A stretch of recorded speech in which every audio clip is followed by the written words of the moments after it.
बिस्मिल्लाहिर्रहमानिर्रहीम। अस्सलाम वालेकुम। आज हम बात करेंगे दो अहम केसेस के हवाले से। आप जानते हैं कि कल 11 जून को शहबाज शरीफ और हमज़ा शहबाज के ख़िलाफ़ मनी लॉन्ड्रिंग केस में जो दरख्वास्त ज़मानतें हैं उस पर कल फ़ाइनल आर्गूमेंट्स होने हैं। हमज़ा शहबाज और शहबाज शरीफ के वकील इसमें बहस कर चुके हैं। FIA की तरफ से जुज़वी बहस हो गई थी और मज़ीद बहस के लिए अदालत ने 11 जून का टाइम मुकर्रर किया था। और अदालत की तरफ से ये भी कहा गया था अपने तहरीरी हुक्म में कि कल 11 जून को हर हाल में अपने आर्गूमेंट्स मुकम्मल करें ताकि अदालत फ़ैसला दे सके। अब ये मामला हमारे सामने आता है और 11 जून से एक दिन पहले जो FIA के प्रोसिक्यूटर हैं फ़ारूक बाजवा, वो अचानक से बीमार हो जाते हैं और उनकी बीमारी के बाद उनको हॉस्पिटल ले जाया जाता है। और इस वक्त जब मैं आपसे बात कर रहा हूँ वो अभी तक उनकी सेहत बेहतर नहीं हुई और डॉक्टर्स ने उनको आराम का मशवरा दिया है। ये मामला क्या है? जब सुप्रीम कोर्ट ऑफ पाकिस्तान ने नोटिस लिया, जब सुप्रीम कोर्ट ऑफ पाकिस्तान ने 14 जून तक इनसे सारे जो हाई प्रोफाइल केसेस हैं उसकी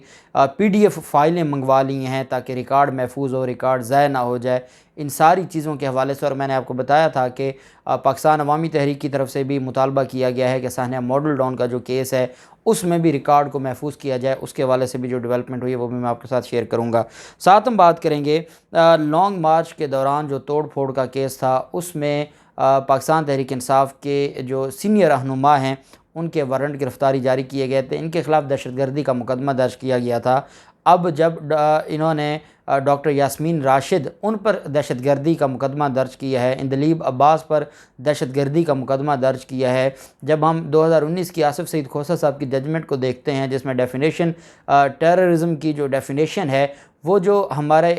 जो टेररिज्म एक्ट था उसमें जो डेफिनेशन थी उसको यकसर तब्दील कर दिया था। और हम देखते थे कि आए रोज़ अगर कोई ऐसा मामला होता था तो ये सारी चीज़ें हमें देखने को मिलती थी कि साथ ही 780 लग जाता था और दहशतगर्दी के तहत मुकदमा चलना शुरू हो जाता था। आसिफ सईद खोसा साहब और उनका जो बेंच था उन्होंने ये फ़ैसला किया था कि ये आए रोज़ जो 780A का गलत इस्तेमाल इसको रोका जाए। इस पर मैं ऑनरेबल जजेस से ये भी मुतालबा करूँगा कि पाकपत्तन में एक मामला हुआ है और वकला का और जजेस की को आपस में किसी मामले पर इख्तलाफ हुआ और फिर उस पर जो वकला हैं जो बार के सदर हैं पाकपत्तन के उन्होंने बदतमीज़ी की, FIR के मुताबिक अब जाके बदतमीज़ी की। अगर एक जज के साथ बदतमीज़ी हो जाए और वहाँ वो 780A लगाते हैं, 780A भी लगा है, बाकी दफ़ात भी लगी हैं, तो फिर हम कैसे बाकी आवाम से कि अगर पुलिस वालों को कोई छेड़ेगा या उन पर किसी ने एक पत्थर भी बरसा दिया तो वो भी दहशतगर्द हो गया, अगर किसी MNA MPA की गाड़ी के ऊपर किसी ने कोई डंडा बरसा दिया वो भी दहशतगर्द हो गया। तो फिर तो दहशतगर्दी की जो डेफिनेशन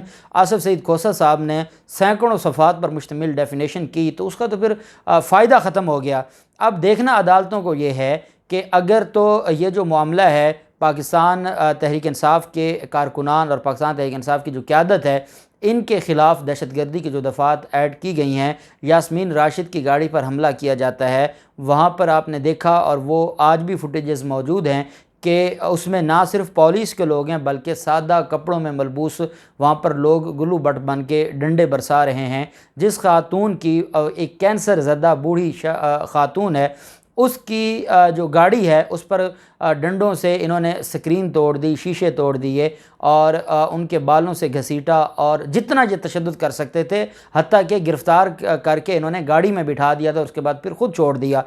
अब वो उनके ख़िलाफ़ कोई दहशतगर्दी का मुकदमा नहीं हुआ, उनके ख़िलाफ़ कोई केस नहीं हुआ और एक अगर सेशन जज ने फ़ैसला दिया भी राना सनाउल लैंड कंपनी के ख़िलाफ़ तो वो लाहौर हाई कोर्ट ने उसको सस्पेंड कर दिया। तो ये जो 17 पाकिस्तान तहरीक इंसाफ के रहनुमा हैं इनके ख़िलाफ़ जो ये दहशतगर्दी का मुकदमा दर्ज करके फिलफौर हाथ से लिखी दरख्वास्त थी प्रोसिक्यूशन की, हाथ से लिखी दरख्वास्त पर अदालत को कहा जी कि ये मुलज़मान हमें मतलूब हैं, इन्होंने कोई ज़मानत नहीं करवाई, ना ये शामिल तफ्तीश होते हैं, इनके वारंट गिरफ़्तारी जारी किए जाएँ।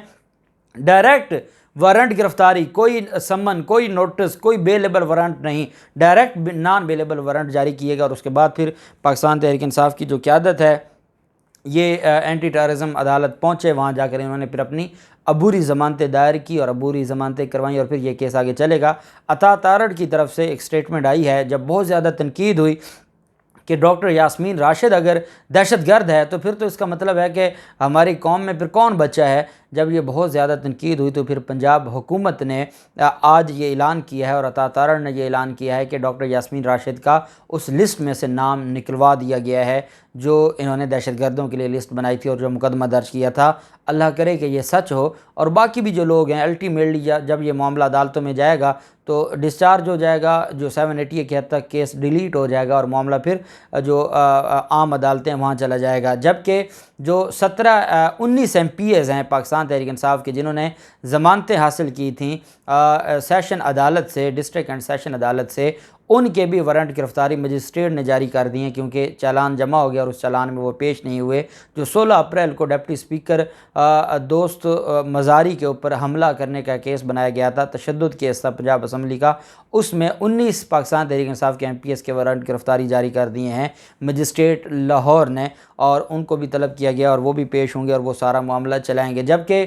दोबारा पाकिस्तान अवामी तहरीक की तरफ से ये मुतालबा किया गया है कि सानिया मॉडल टाउन का जो केस है और इसमें जो स्पेशली JIT की रिपोर्ट थी जो AD ख्वाजा साहब की सरबराही में 5 रुकनी जो JIT टीम थी जिन्होंने वो इन्वेस्टिगेशन कंप्लीट कर ली थी और उसमें उनकी तरफ से ये कहा गया था कि नवाज़ शरीफ और शहबाज शरीफ और सब लोगों से उन्होंने बयानात भी कलम बंद कर लिए थे और एविडेंस और डॉक्यूमेंट्स भी मुख्तलिफ जो डिपार्टमेंट्स थे वहाँ से हासिल कर ली गई थी। और जब 90% काम मुकम्मल हो गया था और शरीफ ख़ानदान को पता चला कि उनके ख़िलाफ़ JIT की रिपोर्ट बड़ी तगड़ी रिपोर्ट पेश होने जा रही है और उसकी बुनियाद पर दोबारा उनके ख़िलाफ़ जो FIR का केस है जो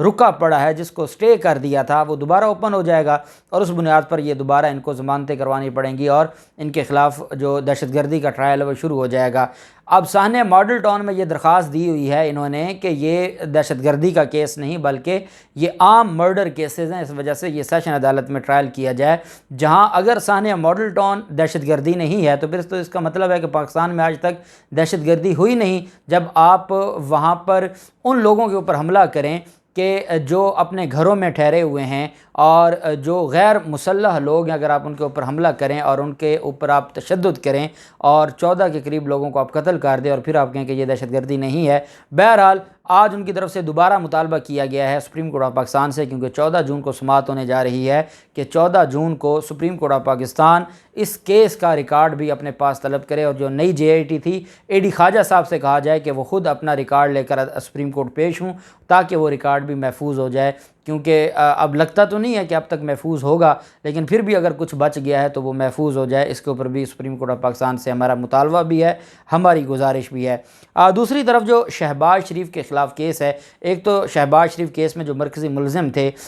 उनकी डेड बॉडी दुबई से पाकिस्तान उनके घर पहुँचा दी गई है और पाकिस्तान तहरीक इंसाफ ने यह मुतालबा किया था कि उस गरीब का कत्ल किया गया है और उसको भेंट चढ़ाया गया है शरीफ ख़ानदान को। शरीफ ख़ानदान जानता है कि 7 अरब रुपए की जो मनी लॉन्ड्रिंग का उसके ऊपर इल्ज़ाम था, वो मनी लॉन्ड्रिंग जो करता था वो शरीफ ख़ानदान के लिए करता था और वो किसी मौके पर और पाकिस्तान तहरीक इंसाफ ने यहाँ तक कहा है कि वो वादा माफ़ गवाह बनने जा रहा था और उसने 1-2 जगह ये स्टेटमेंट दी कि वो वादा माफ़ गवाह बन जाएगा, इसी वजह से उसको रास्ते से हटाया गया। ये पाकिस्तान तहरीक इंसाफ का इल्ज़ाम है और पाकिस्तान तहरीक इंसाफ की तरफ से और इमरान खान की तरफ से ये मुतालबा किया गया था कि उनका दोबारा पोस्टमार्टम होना चाहिए पाकिस्तान में ताकि पता चले कि उनकी जो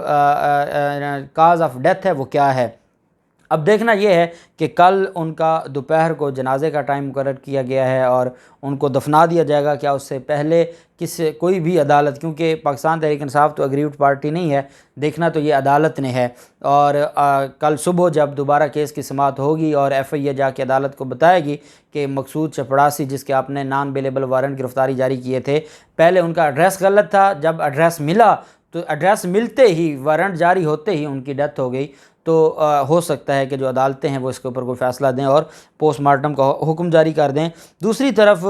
जो आप जानते हैं कि फ़ाइनल आर्गूमेंट्स के लिए शहबाज शरीफ के ख़िलाफ़ जो केस था उसमें FIA प्रोसिक्यूटर फ़ारूक बाजवा ने पेश होना था और अपने आर्गूमेंट्स मुकम्मल करने थे, लेकिन आज उनकी तरफ से ये ख़बर आई है कि वो बैंकिंग अदालत में मौजूद थे 10 जून की सुबह वो बैंकिंग अदालत में मौजूद थे, अपने प्रोफेशनल जो उनकी ज़िम्मेदारियाँ हैं FIA की तरफ से वो मुख्तलिफ़ केसेस में मौजूद थे कि अचानक उनकी तबीयत ख़राब हो गई और वो बैंकिंग कोर्ट में ट्रायल के दौरान बेहोश होकर गिर गए और उस गिरने के बाद फिर उनको फ़ौरी तौर पर सर्विसेज हॉस्पिटल मुंतकिल किया गया। MS सर्विसेज अस्पताल का कहना था कि फ़ारूक बाजवा की हालत ख़तरे से बाहर है, लेकिन अभी उन्हें मज़ीद आराम की ज़रूरत है और उस आराम की वजह से FIA प्रोसिक्यूटर जाकर ऑनरेबल कोर्ट को जाकर बताएंगे कि जो हमारा प्रोसिक्यूटर है वो कल बेहोश हो गया था, बीमार हो गया था, वो हस्पताल में एडमिट है, वो पेश नहीं हो सकता। क्योंकि वो पेश नहीं हो सकता और वो बीमार है तो कम से कम उसको 2-3 हफ्तों का टाइम चाहिए होगा दोबारा रिकवर होते होते।